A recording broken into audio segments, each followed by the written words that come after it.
Tension tension tension ஒரே tension அப்பாங்கிற மாதிரி தான் வந்து இந்த மகாநதி சீரியலை பார்க்கும்போதெல்லாம் தோண ஆரம்பிக்குது.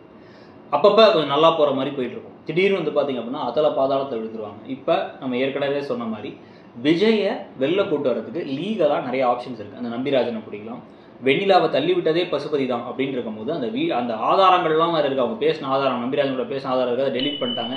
அதை வச்சு எப்படியாச்சும் வந்து அவரை இல்லை டெலீட் ஆகலை, அதை ரெக்கவர் பண்ணிட்டோம், அந்த இன்ஃபர்மேஷன் இருக்குது அப்படின்னு மிரட்டி அவரை உளர வச்சு பசுபதியும் ராகினியும் உளர வச்சு அதை வீடியோ எடுக்கலாம். இந்த மாதிரி பல விஷயங்களை பண்ணியிருக்கலாம். வெண்ணிலாவே வந்து எந்திரிச்சு பேசாமல் விட்டுருந்தாலே, செவனேன்னு விட்டுருந்தாலே அவங்களே போய் என்ன பண்ணியிருப்பாங்க அப்படின்னா, இல்லை அந்த பசுபதி தான் நான் தள்ளி விட்டாரு அப்படின்னு சொல்லியிருப்பாங்க. அதை விட்டுட்டு கிளம்பி இங்கேருந்து நான் போய் ஹாஸ்பிட்டலுக்கு போய் வெண்ணிலாவை பார்க்குறேன்னு கிளம்பி காவேரி போய் அங்கே போய் அவங்கள போய் வந்து நான் வந்து சத்தியம் பண்ணி தரேன், நீ விஜய் கூட சந்தோஷமாக வாழு, அவர் உள்ளே இருந்து கஷ்டப்படுறதை என்னால் பார்க்க முடியல, அவர் வெளில வந்தால் போதும், என்ன கட்டினப்புறம் தான் அவர் வாழ்க்கையில் எல்லா சோகமும் வந்துருச்சு, நான் விட்டு கொடுத்துட்றேன் அப்படிங்கிறாங்க.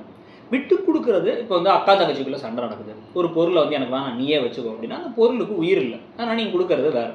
இங்கே வெண்ணிலாவுக்கு நீங்கள் கொடுக்கறது உயிருள்ள விஜயோட மனசு உங்ககிட்ட இருக்குது. அப்போ அங்கேயும் நிம்மதி இல்லாமல் இங்கேயும் நிம்மதி இல்லாமல் அவர் எப்படி வாழ்வார் அப்படிங்கிறத பற்றிலாம் யோசிக்கல. கிறுக்குத்தனமாக பண்ணால் போதும், அதை வச்சு சீரியல் இன்னும் ஒரு 1.5 வாரம் 2 வாரம் ஓட்டிடலாம் அப்படிங்கிறது தான் வந்து இந்த கதாபாத்திரங்கள் நடந்துக்கிற விதத்துலேயே நமக்கு வந்து தோணுது. அந்த மனநிலைகள், அந்த கதாபாத்திரத்தோட மனநிலைகள்லாம் அப்படி தான் போகுது. அதே மாதிரி யமுனா வந்து நிவினும் காவேரியும் பேசிக்கிறாங்க அப்படின்னா விஜயை உள்ள தள்ளுறதை விட வெளில வச்சிருக்கிறது தான் கரெக்டான விஷயம். ஆனால் அவங்க உள்ள தள்ளுறாங்க. கேட்டால் வந்து அதையும் வந்து ஏதோ அறிவுபூர்வமாக ஏதோ பண்ண மாதிரி அவங்க சாதிக்கிறாங்க. இந்த பொண்ணெல்லாம் ஐஏஎஸ் படிச்சுன்னா போகுது அப்படின்னு நமக்கு ஒன்றும் புரியவே இல்லைன்னு வச்சுக்கோங்க. ஸோ இப்படி இருக்கும் பொழுது பல பிரச்சனைகள் கிடையாது. இப்போ வந்து என் வயிற்றில் அவருடைய குழந்தை வளருது அப்படிங்கிறத காவேரி சொன்னப்புறமா அதிர்ச்சியாக போகிறாங்க வெண்ணிலா. ஸோ இப்போ அவங்க மனம் திரும்பி சரி எப்படி இருந்தாலும் நீங்கள் 2 பேர் கணவன் மனைவியாக வாழ்ந்துட்டீங்க, நீங்கள் 2 பேருமே இருந்துக்குங்க, நானாக வந்து எப்படியாச்சும் வந்து நான் சாட்சியை சொல்லிடுறேன்னு சொல்ல, அப்போ பசுபதி ஆளெல்லாம் அனுப்பிட்டு இவங்களை போட்டு தள்ளுறதுக்கு ட்ரை பண்ணும்போது என்ன நடக்குது, எப்படி காவேரி காப்பாற்றி கூட்டு போய் கடைசியில் உண்மையெல்லாம் அவங்க சொல்ல போகிறாங்கன்னு கொண்டு போக போகிறாங்களாங்கிறத பொறுத்திருந்து பார்க்கணும். எப்படியோ ஏதோ விஷயங்கள் நடக்க போது. ஒரு கட்டத்துக்கு அப்புறமா வெண்ணிலா வந்து விட்டுட்டு போதான் போகிறாங்கன்னு தோணுது.